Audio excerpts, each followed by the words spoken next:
Hello, my sunshines, and welcome to episode 19 of your session with me, Dr. Deborah Brown. And today we are talking about mindfulness. What is it and how do I do it? A lot of people ask me about this in sessions. They say, everybody's talking about mindfulness, and I don't think I'm doing it right. I don't know how to meditate. It's much bigger than meditation, and meditation is hard. We don't start there. So today we're going to talk about what it is, why it's important, how do you get it, how does it change your life, what does it do in your body, and basically why it's important. So I think all of us need this. Every single person I know could use increased mindfulness. It is so helpful in the way that we feel about the way we go through our lives. So the best way I can think of to explain what mindfulness really is a vacation. So there's a reason that we go on vacation is we hustle and bustle all year, we save our money, and we go on vacation so that we can get some peace. A lot of people will say, "Oh, I want peace." But when you go on a vacation, and I'm not talking like a Disney vacation with your kids. I'm talking Jamaica on the beach, all inclusive, drink in your hand, that whole vibe. When you go and you get away like that, you are entering a phase of consciousness that's very different than your day to day. You're not worried about the house. You're not worried about the bills. You're not worried about your job. You're just present. So think about it. You're on the beach and you're in Jamaica and you smell the surf and you feel the sun and you're tasting the tropical drink and you're looking at all the beautiful things. And that is that moment where you go, oh, I want to be here forever. Part of that is Jamaica. It's great. It's beautiful. But another part of that is that's mindfulness. That is present moment awareness. Your present moment in that moment is beautiful. You're in the most beautiful place, feeling the most beautiful things, probably with somebody that you really care about, and free of all of the baggage of your life. This is why I tell people when they take vacations to take as long as you can. Add a day on the beginning or the end, because we all need to exercise that mindfulness, and some of us can't do it in our lives the way they are. So, vacations are supposed to teach us a lesson. They're supposed to show us how we should be feeling in the world, how we should be feeling every day. And that present moment awareness on the beach should be carried over to every day, no matter what's happening. Boy, that is easy to say, but not easy to do. So I want you thinking about that. Do you work 360 days a year so that 5 of them can be present and mindful? And is that really the way we want to spend our years? So mindfulness is this gift that we give ourselves every day, not just 1 week a year. And it's a skill that you have to learn. And it's really hard to learn. But today I'm going to give you some tips to get you a little bit closer to being there. The other example of the way that a lot of us aren't mindful is that Monday through Friday mentality. We've talked about that before, how a lot of us are just getting through the week. It's Monday, it's terrible, it's hump day, we're almost there, it's Friday, TGIF. Not really the healthiest attitude, because then what happens is we have 2 days, right? We have 2 days left. We have Saturday and Sunday, and we live for Saturday and Sunday. And a lot of us spend Saturdays catching up. Oh, I'm going to clean the house. I'm going to get stuff done. I'm going to do my errands, go to the grocery store. Or maybe if we're lucky, we go out and we do things. But Sunday's a whole different matter. Do you know people, or do you have those Sunday blues where you start thinking, tomorrow I go back to work? And around 2, 3 o'clock on Sunday, you realize the weekend's almost over and it's going to start all over again. It's a terrible mentality. It's the opposite of present moment awareness. The truth of it is, you have a whole day on Sunday that has nothing to do with Monday. And are you spending that whole day living ahead in whatever fate is going to befall you on Monday? That's not being present. So the problem is that if we're living a Monday through Friday attitude, or a Saturday catch up, Sunday stressed, worried about Monday kind of mentality, you're not present through any of that. You're not mindful. You're just getting through until a moment of peace, and then it all starts again. I don't know about you, but that's not how I want to live my life. I want to enjoy my life. I want to enjoy the little things. I want to be present. So, what does it even mean to be present? So, present moment awareness can be defined as attentively focusing on the current experience without judgment, noticing thoughts, feelings, and surroundings. Easy to do in that beach example, right? I'm present on the beach. Everything around me is beautiful. Well, there's a way of being present that should be happening most of the time. So, our goal, and I'm going to set a goal with you here, is that we are 90% present. Now, I don't know about you, but I have not achieved that goal yet. I am working on that goal every day. But 90% present means that 90% of your waking life, you are in the moment doing that, noticing thoughts, feelings, surroundings, and your experience without judgment 90% of the time. Can you imagine how different that would be? I want you to think about yourself. How much of your day, what percentage of even a day are you present? Are you having that kind of experience? I bet it's not 90%. It's not for me, but I'm working on it. So if we're 90%, then there's another 10% left. What does that consist of? So that's where we can be in the future and we can be in the past. So if we're present, we're not living in the future and we're not living in the past. So if we're present, we're not worrying about the future and we're not being depressed and thinking about the past. But what that 10% could consist of is this: 5% past thinking. This can be thinking about memories, lessons learned, good times, right? It could even be thinking about something a little dark, but you're not staying in it more than 5% of the time. If we stay in the past too long, it can really depress our mood because we can get lost in things that we can't change. We can get lost in feelings like shame and regret.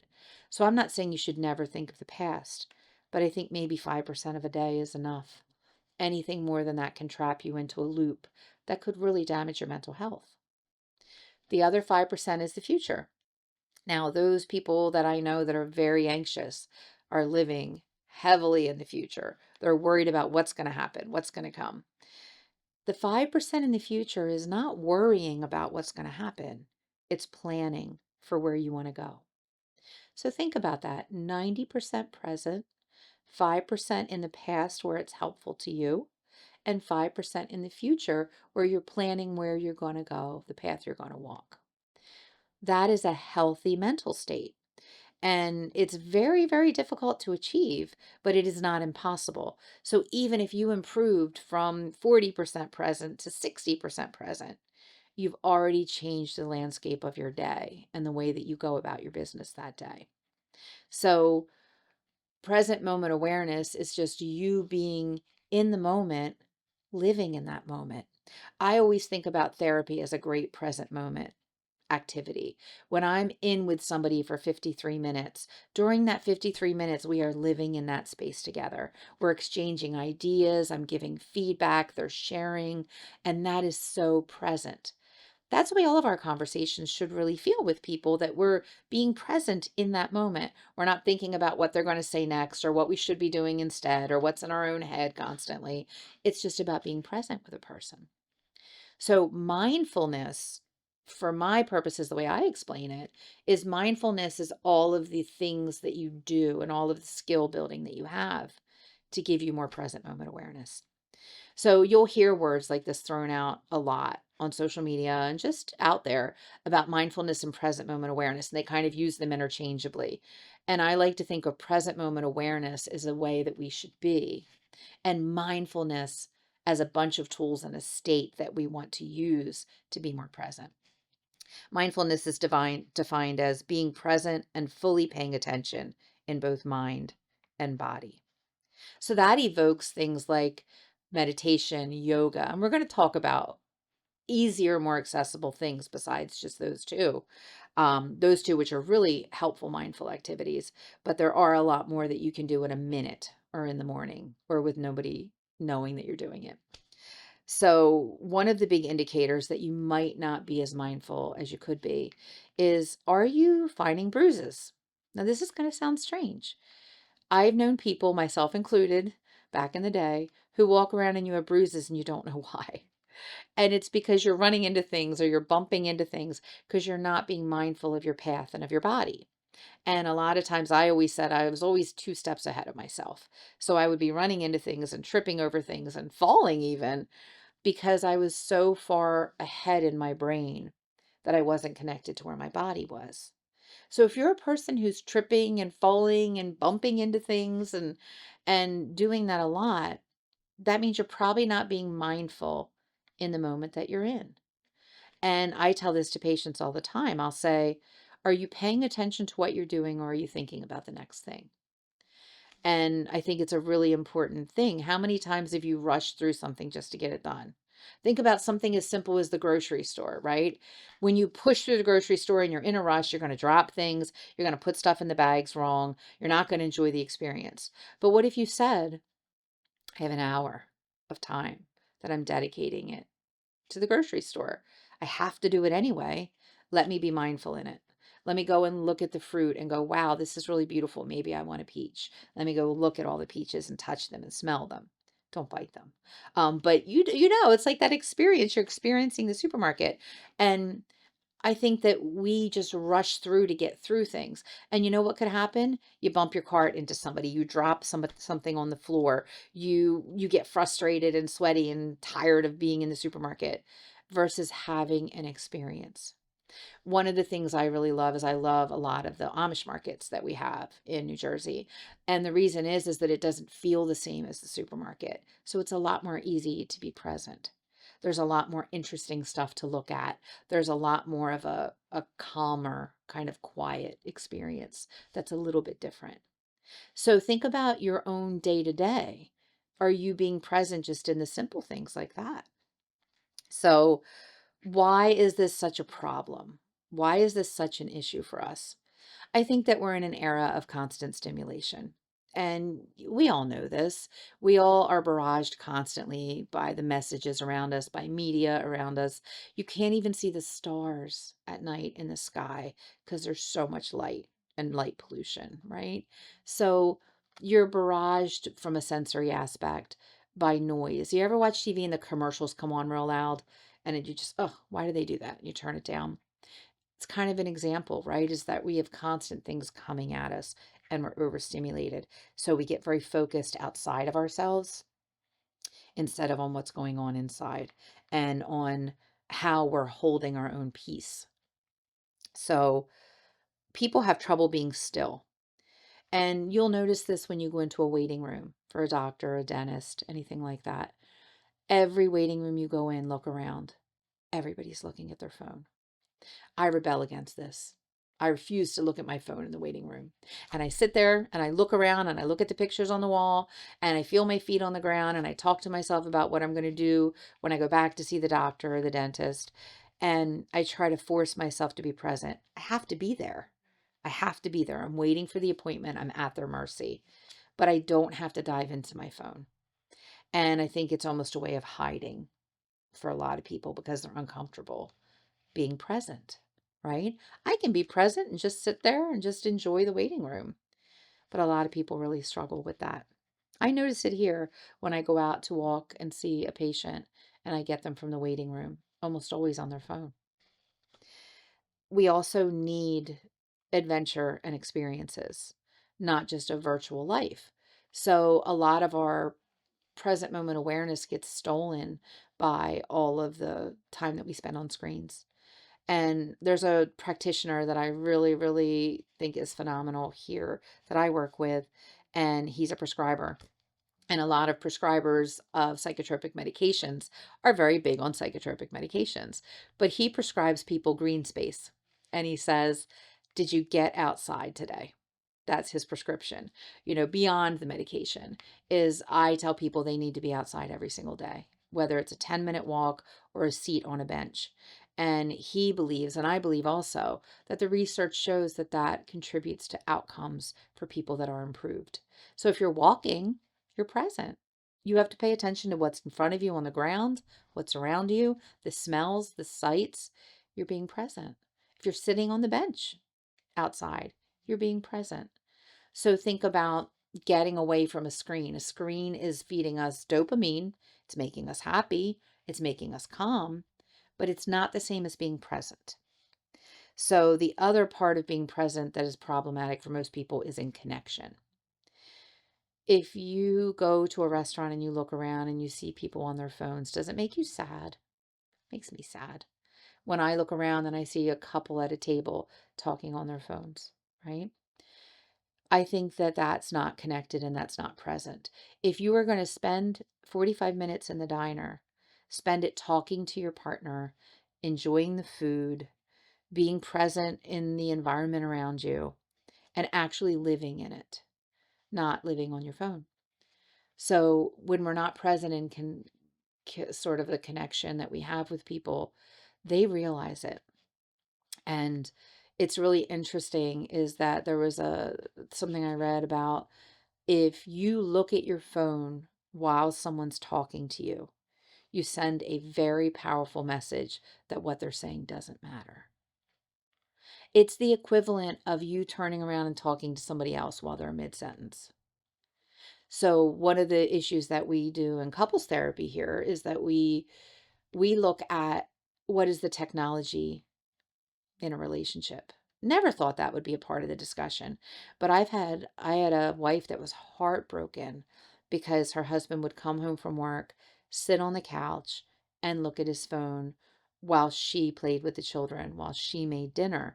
And she was so disheartened by it because she thought he's been away from us all day. He has this opportunity to play with the kids, to eat dinner with us, and he's on his phone the whole time.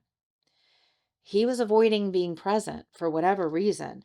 What if he were present? Put the phone down, play with your kids, right? You build connection. So, how much are you using technology to avoid being connected to your world? Technology is easier. It is much easier to go on Instagram than it is to have a conversation with a person. And I get that. We need both of those things. But how's your balance with that? Are you spending too much time in things that are easy versus things that connect you to the world? Only you know, but think about it. So, this goes deeper than just your mental health. This goes into your nervous system. And there's a huge, huge connection between mental and physical health. And the more that we talk about mental health, the more people begin to become aware of that. And there's a nervous system in your body. And your nervous system is what sends you signals of how to feel and how your body feels, and eventually what your mental state is. So, your nervous system is a very, very important thing to understand. And I would definitely encourage you to take a deep dive into the ANS, the autonomic nervous system, because what it is it's really something that you can learn to regulate and that you can learn to make yourself feel better, and mindfulness is part of that strategy. So there are two parts to the autonomic nervous system, and we're not going to go too deep here. I'm just going to give you an intro. But there's the sympathetic nervous system and the parasympathetic nervous system. So sympathetic nervous system, the SNS, is really sort of the fight or flight response. Our sympathetic nervous system is what tells us to act, but it's unconsciously triggered. So it happens sort of beyond our control. So if your sympathetic nervous system is in fight or flight, that means that you're probably pretty anxious most of the time. Your parasympathetic nervous system, PNS, promotes relaxation and it promotes recovery from stress. Now, interestingly enough, both the PNS and SNS are operating unconsciously beneath the surface, but very, very regulated by what happens outside of you. So, what I'm kind of going toward with this information is that you have the power to change the way you feel based on changing the way that you think. And I'm going to say that again. You have the power to change the way you feel in your body based on changing the way that you think. Now, this is mastery stuff. This is a big road to take. You have to really get to really, really good at mindfulness in order to really make major changes. But the minor changes can add up.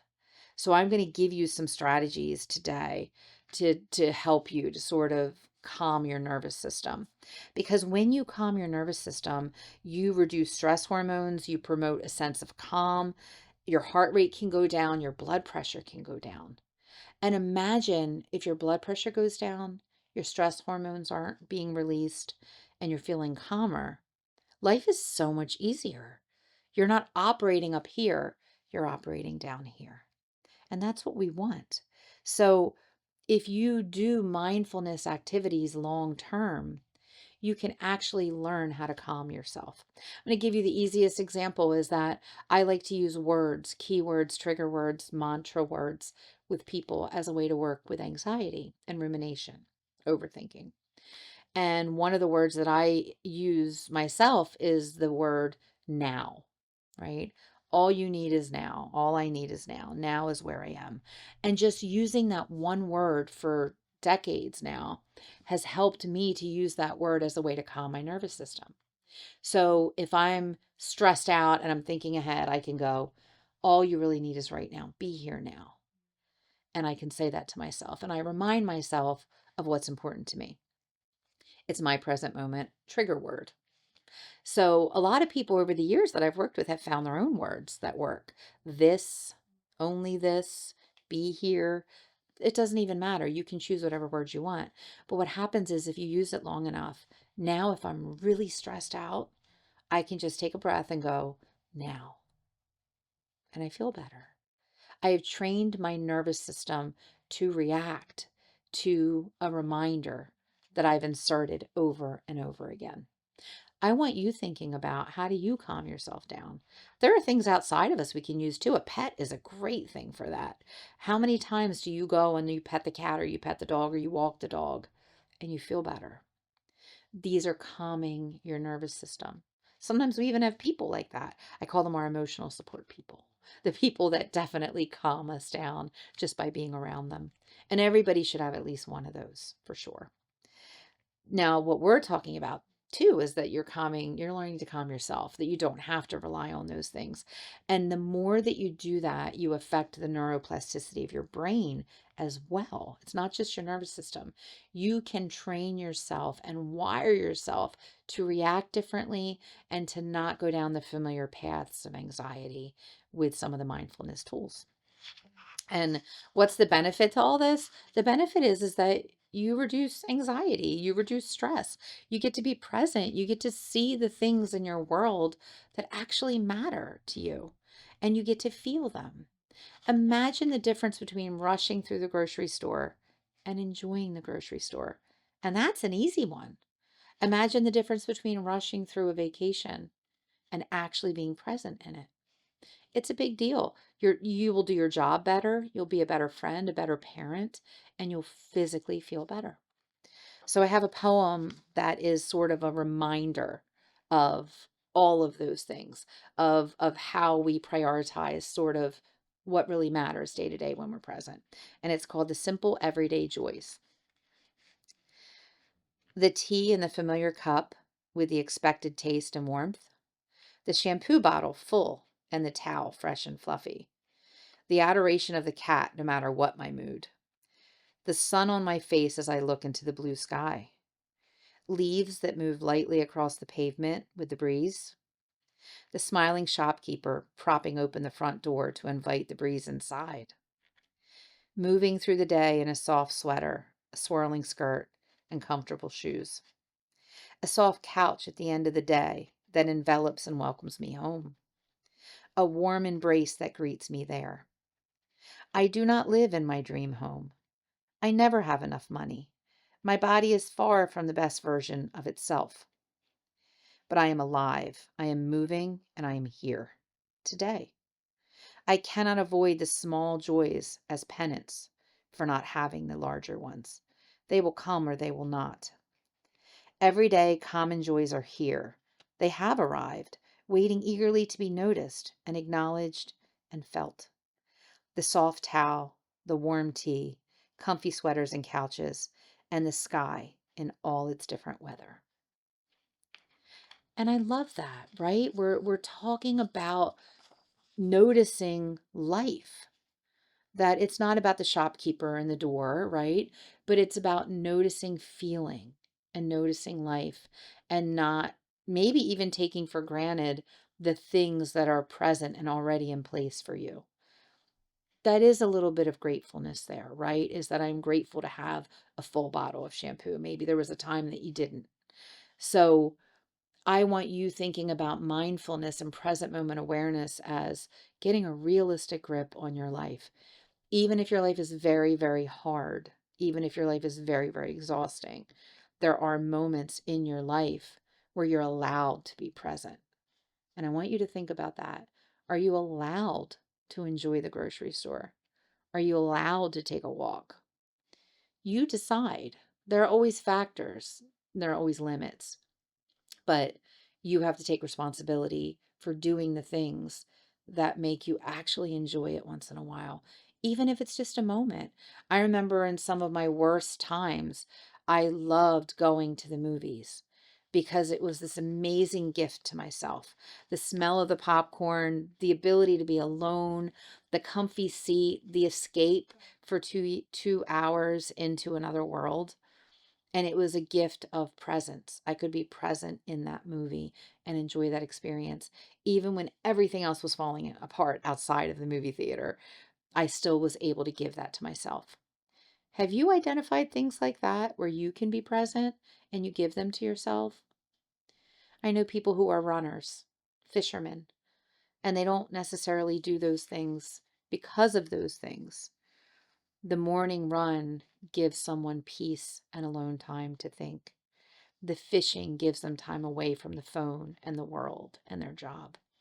Everybody needs something like that, whether it's a big dose of something that you do for a couple of days or a small dose that's 5 minutes. We all need that. And if your only version of that is 5 days of vacation a year, you might not be giving yourself the life you deserve. So I'm going to give you 8 techniques, 8 mindfulness techniques to help you with that. And these are things that are really, really helpful to make you feel better. And you do these. These are you doing these for yourself. So they might feel like a little bit of work, but I think that repeating some of these things over and over again becomes actually a reward if you're doing it in a way that's helping you. So, mindfulness techniques are ways that we build present moment awareness. So, it's a deliberate attempt to bring yourself present, to get you closer to that 90%. And the first one is the biggest one, the hardest one, meditation. I never recommend this right out of the gate for anyone. Meditation to me is a higher level of mindfulness. So, in meditation, you're training your awareness and attention to achieve mental clarity and calm. And meditation is a whole body effort. And if you notice, there are monks that go to the mountains and meditate for years and still struggle to find their present moment awareness. So meditation is a wonderful thing, but people get disappointed when they try it and they say, I can't do it, and they give up. I think there are a ton of meditations that you can look up on YouTube, and there are just so many out there that you can try a smaller scale and maybe get some success. The point of meditation is to fail it. This is the part no one realizes, that when you sit there and you can't stop the invasive thoughts, that meditation is showing you something that you need to work on. And the idea, someone told me once, and I thought this was brilliant, that meditation is like a tissue box in front of you, and that the thought is like the tissue. And as the thought comes, you snatch it out and you throw it away. But if it's a box full of tissues, there's always another one right there, right there. Meditation is you snatching those up and snatching those up in order to clear your mental space. Very hard for someone to do who is anxious. So don't start there and disappoint yourself, but you can dip your toe in the pond. It's a great thing. Number 2 is yoga. This is another one not everybody can do. Not everybody has the access or the physical ability. And I think a lot of people get very intimidated by yoga because a lot of what we see as a yoga body or a yoga look are these poses that seem like pretzels to some of us. But I think yoga has so much wonderful stuff in it that I think you have to pick and choose like a buffet from that menu of what is good for you. I did a yoga class years ago, and it was a sort of intensive of a bunch of classes in a row. And I learned so many skills that I adapt now in just a small movement, a small stretch, or a breath. I couldn't do the sun salutation right now, the 16 steps or whatever it is, but I did take something from it. And I know here at our practice, we're going to be doing a chair yoga class because we have so many older people who would benefit from mind body connection, but physically are intimidated by exercise. So, yoga is another one. If you want to take a class, take a class. If you want to go all out and do hot yoga, do it. But I want you also thinking that you can take smaller pieces of that. You can look up beginner yoga tutorials. The benefit of yoga is that yoga gives you mind body connection, and that makes us feel stronger.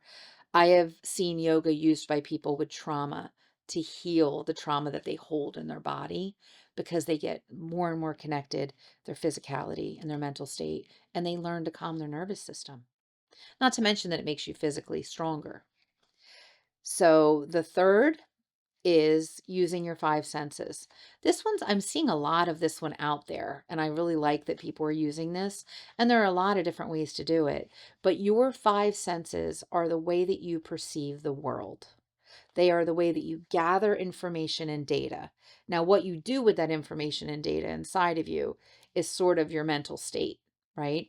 It's easy when you're in Jamaica to think about your five senses because most of what's around you is pretty good. But day to day, that's not always the case. But it's not just about having sensory experiences that are good, it's about noticing what's around you. So if we look at the five senses, let's go to the Amish market. Let's use that one. And we look at what's something we see. Well, I can look around the Amish market and I can see people with their children. I can see beautiful fruit, vegetables. I can see the people that are working the meat counter that look like they're enjoying each other's company. I can take all that in. That's one sense. The sounds, the sounds of the hustle and bustle, people talking, things like that. I can hear that. The touch. I can go in and I can grab an apple and see what that feels like. The smell, lots of smells there in the market. The fresh roasted pecans that they're roasting over there with the cinnamon. And then taste. Well, that's an easy one, right? There are 1,000 things to taste in the Amish market. But that helps me to immerse myself in the experience. If instead I'm just barreling ahead and going, I need to get hamburger, I'm not really enjoying the sensory experience all around me. And you can use that in any situation. You can use that just day to day in your own life, right? How many times do you walk in and you smell somebody baking something and it makes you happy? Oh, I smell cinnamon. Oh, that's apples. Or, oh my gosh, I smell chocolate chip cookies, right? Those things inherently can make us happy. And I want you to think about, are you even noticing them? Are you letting the world go by, right? And it's almost like if you take somebody somewhere really special to you and they're grumpy and they don't enjoy it. And you just want to say, look around, wake up, this is great. Are you awake, right? And I want you to think about in every step that you take, are you awake? Are you using your five senses? When you walk out to the car in the morning, are you so focused on getting in the car that you don't look up at the sky? And I want you doing that. I want you, when you walk outside, to notice the sky. It's a good start. Smell the air. Feel the way the weather feels. This is mindfulness, and it is not trivial. This changes the way that you feel. So that's the five senses. And you can do that. There are people that say, notice five things you see and three things you smell and one thing you taste. And even something like water can qualify for taste, but I want you to adapt that to your own purposes in a way that works for you. Number 4 is breath control. This is another one. You will read tons of things about breathing exercises and different ways to breathe and things that can help you to be better. And a lot of people poo-poo these because they think that they're breathing every day and it's fine. But I would love for you to do a deep dive into that and kind of look around at breath work and how controlling your breathing and paying attention to your breathing is one of the key elements to get access to your nervous system. What happens when you're scared or you're stressed? You get out of breath, you can hyperventilate, right? That's how we help people with panic attacks. We teach them to control their breath and their panic goes down. So the breath is a very powerful tool in everything we're talking about here. And one of the most simple exercises that I love for breath work is the 777. And this one you can do anywhere. And it's you breathe in and you count to 7, you hold for 7, and you breathe out and count to 7. And you do that. If you do that 7 times, you have completely reset your nervous system. And it really does work. And I think it takes a lot of effort and it takes a lot of time. But so make it 333. Make it a slow 444. It doesn't matter. You customize these things to a way that makes them work for you. That's the secret to mindfulness, is that there is no perfect recipe. I can only give you the principles and the ideas, but that you'll customize them to a way that works for you. Now, for me, 777 is golden. And I'll use that and I'll do it and nobody even knows I'm doing it. And I only really need to do it about twice and it calms me down. But that's because I used to do it 7 times.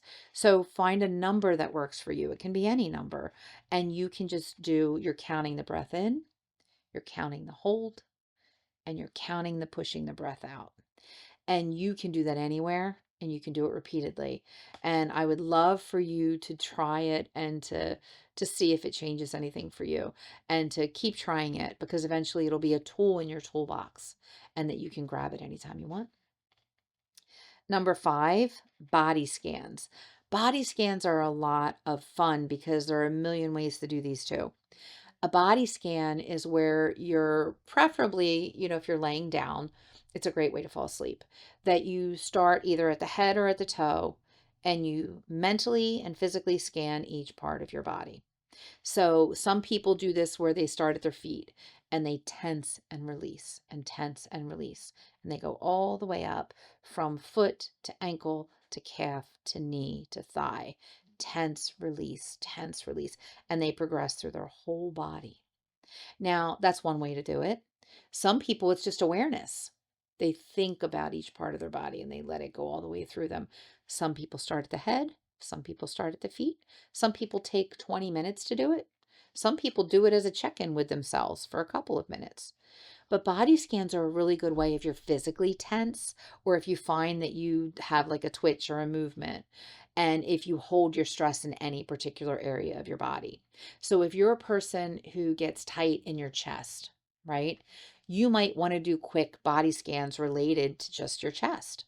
Before you walk in to do something, you take a deep breath and you send sort of Buddhists call it loving kindness, right? You send loving kindness to your body and each area of your body in order to make sure you're releasing anything you're tensing. Again, great way to fall asleep because it kind of helps your body and your nervous system to relax.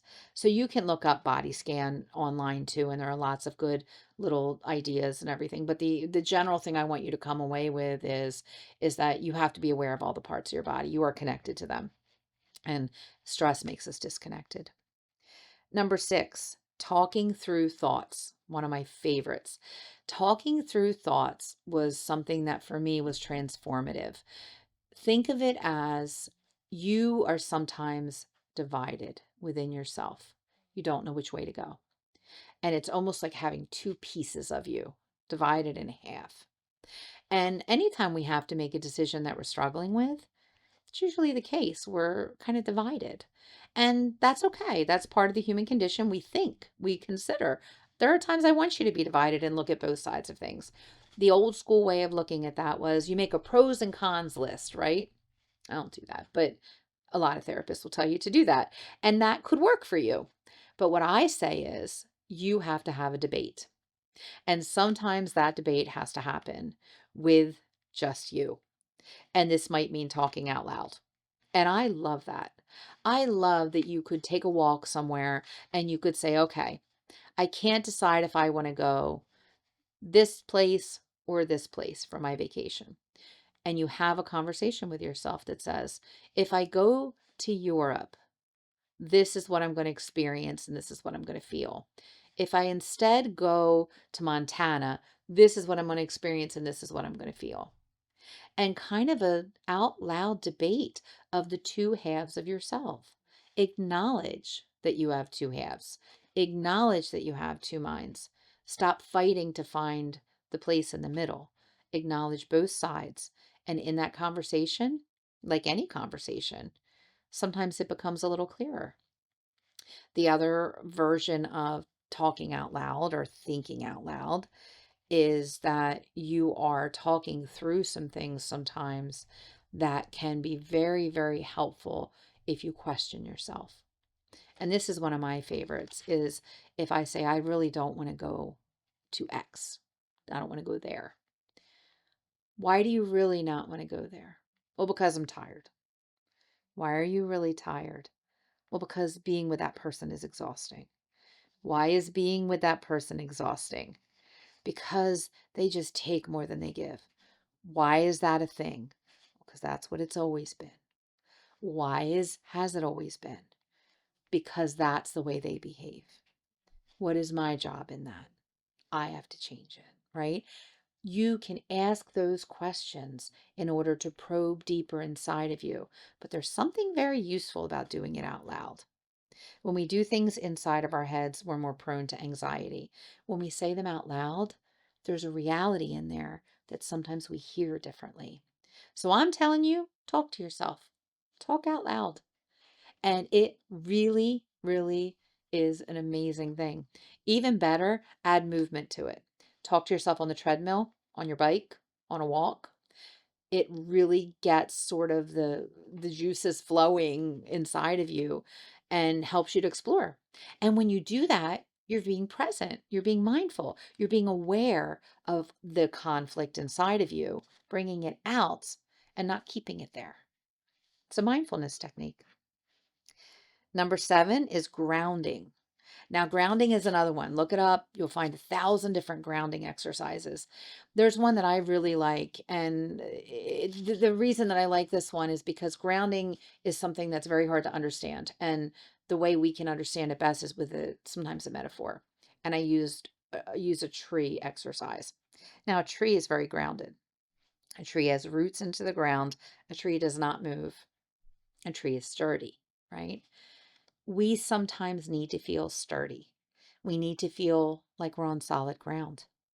So there's an exercise where you take off your shoes and you stand on a firm surface, ideally outside in the grass, and you picture yourself as a tree. Sounds crazy, but it's not. Go with me here. And you stand up and you hold yourself upright and you feel your feet on the ground. And you get the sensation of your feet being very deep and heavy on the ground, almost like roots from a tree. And then you put your arms out and you picture the branches. And from the branches are the little twigs, and from the twigs are the leaves that grow.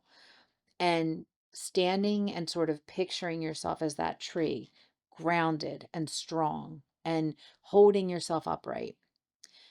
It's a body awareness tool that makes you connect to your body and makes you connect to the ground.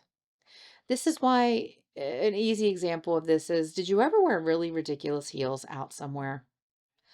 What do you think about the whole night? What's on the ground in front of me? Are there steps, right? Am I going to be able to walk? Am I going to twist my ankle? You're so busy thinking about those heels, you're not grounded in what's happening sometimes. Or if you wear something that's uncomfortable and all night you're pulling on it or you're pulling it up and you're focusing on it, you're not grounded in your experience because you're focused on all these other things. I have found this amazing, amazing difference in getting older and wearing more flat shoes is that I don't think about my feet anymore. I'm more grounded to where I am versus when I always wore heels. It was ridiculous. I was always thinking about where my feet were and where I was walking. So grounding is kind of an extreme example of that, is that you're very connected to the earth and very connected to where you are. Present moment awareness, right? Number 8, this is the last one, and I really like this one. This is my favorite one to implement for immediate change. AM and PM reset moments. A moment that you take in the morning when you get up, and a moment that you take at night before you go to sleep, where you reset yourself from all the events of the day. In the morning, and we've talked about this in other podcasts, that if you wake up in the morning with your perspective very kind of negative and dark, and you carry that through the day, that you've poisoned your own day, right? And that if you go to sleep feeling like the world is terrible and everything is sad, that you're already poisoning your sleep and maybe even the next day. So some people use things like gratitude journals, which I think is great. Some people will exercise or meditate or journal just in general. And I sometimes think that it doesn't even have to be that intense. It's just a check-in. So if you get up in the morning before you get out of bed, where you check in and say, I'm okay today. Let me see how I feel. Oh, belly hurts, back hurts, but I'm okay. I can go out there and be okay today. And no, everything isn't ideal, just like the poem. Everything isn't perfect, but I can go out and appreciate that I can get in my car and the sun is shining. And sometimes that's all we got. Oh, the sun's shining. And that's okay. But that AM reset of where is my brain, and am I powering up the right way? Or am I stuck in something that's I'm going to drag through the whole day? PM resets are the same. Is there's an interesting way of thinking about this that I really like, is that we all can kind of picture a room that we would like to be in and what it would have in it. And it would be different for everybody. For some people, it would be a certain place. For some people, it would be a room with certain things in it, like maybe books or cats or tea or who knows. But whatever it is that I think we all have this idyllic fantasy place where we can go, where we can be happy in our mind. But we don't usually go there. But I think it wouldn't be hard for you to figure out what it is, right? Could be Jamaica, could be you laying on the beach. But I think sometimes before we go to sleep, it's very helpful to maybe put yourself in that place, to leave yourself there after a really hard day. If you had a hard day filled with trials and tribulations, when you go to sleep, nothing you can do about it. So you need to release it before you go to sleep. So the AM and the PM resets are something you can do right away in a small step. So, with all that being said, what's your real percentage? Are you really at 90% present? How far off are you? And what would it take? And which of these tools might you have to use to start building more present moment awareness? Because if you start, these tiny little steps can build and build and build and eventually take you to a point where you can be more present. We were talking about the monks on the mountain and the yoga and all of that and the meditation, and people that are yogis and people that are meditating monks are people that have really begun to perfect the art of being present in the moment. And that's why they're perceived as wise, because they're just there. They're there reacting. They're not sitting and worrying about the future. They're not sitting and getting lost in the past. They are present. There is a book I'm going to recommend, which I really like and is really, really helpful. And once in a while, a book comes along and it really changes you. This, for me, was a crucial moment, this book. And this is a book that I go back to over and over again. And I'm not a rereader. Once I read something or watch something, I'm done with it. But this one is one of those things that you can sit somewhere and pick it up and open it. And whatever page you land on might just give you the inspiration you need that day. And the book is called The Power of Now by Eckhart Tolle. And this was a life changer for me. It's the single biggest book I recommend to any of my patients ever. And the reason is because Eckhart Tolle talks about his own awakening, that he was very sad and very lost. And when he began to become present, everything changed. And it's so brilliant when you think about it, that what he did was he changed his consciousness. He changed his present moment awareness. And then everything else around him began to change. And it was only because he was the catalyst. So I think that's the power of now in the title of the book, is that you do have the power within you to become more mindful. And all you have to do is learn the tricks and tools to get there because you weren't probably taught them. Just like a lot of the other things that we talk about in this podcast is that there are so many skills about mental health and self-care that we didn't learn from the people around us maybe, or we didn't learn from the world, and the world around us is definitely not teaching us in the way that we need to hear it. And I'm asking you to take responsibility for your now, for your present moment awareness and your mindfulness by implementing some things that are you taking care of yourself. And The Power of Now is a great resource, and you might read it and get a little scared. It's a little heavy, but it's a good intro to the difference between a mindful life and a not mindful life. And I want you to think about that. I want you to think about, could I be more mindful? Am I aware of my environment in a way that is positive, or am I blocking it out because it's all too much? So, my sunshines, that's all we have for today, but it's a lot of information I want you to think about and maybe even go back to the list of 8 and see if any of those 8 things are something you'd be willing to try. So, until next time, take care of yourselves and enjoy the sun. Bye.